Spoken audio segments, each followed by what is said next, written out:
થરાદ તાલુકાના જમણા ગામે સતત વરસેલા ભારે વરસાદને કારણે અઠવાડિયું થવા આવ્યું હોવા છતાં ખેતરો અને ખેડૂતોના ઘરોમાં પાણી ભરાયેલા છે, જેને કારણે ગામમાં જળબંબાકાર જેવી સ્થિતિ જોવા મળી રહી છે। ખેતરોમાં હજુ પણ ઘૂંટણ સુધી પાણી ભરાયેલા હોવાથી પાક સંપૂર્ણપણે નષ્ટ થઈ ગયો છે। બીજી તરફ ઘરોમાં પાણી ભરાઈ જતા ઘરવખરી સહિતનો સામાન બગડી ગયો છે, જેને કારણે ખેડૂતો ભારે પરેશાન થયા છે। પાણી ભરેલા હોવાને કારણે ગંદકી ફેલાઈ છે અને ગામ લોકોમાં રોગચાળો ફાટી નીકળે તેવી ભીતિ વ્યાપી રહી છે। સ્થાનિક ખેડૂતો તંત્રને તાત્કાલિક ધોરણે કાર્યવાહી કરી પાણી નિકાલ કરવાની માંગ કરી રહ્યા છે।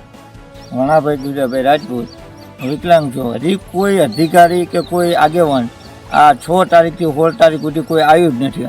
રમણોદ વાળીઓને આ વિકલાંગ છું હજી સુધી કોઈ ફોન કર્યો નથી કોઈ પૂછતું, કોઈ આગેવાન કોઈ અધિકારી કોઈ નહીં। એક તલાટી આવ્યા છે, ખાલી ફોટો પાડી નીકળી ગયા છે, કોઈ આવ્યો જ નથી કોઈ પૂછતું। આ 10 દિવસથી હેરાન થતા આ પાણીની પોઝિશન છે, અત્યારે બીમાર થશે તો જવાબદાર કોણ?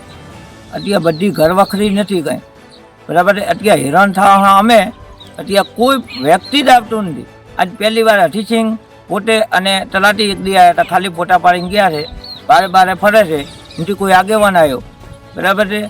જ્યારે વોટ જોતા હોય ત્યારે બધા દોડાય, અત્યારે કોઈ અમને પૂછવા આવતું નથી તમારી પોઝિશન શું છે।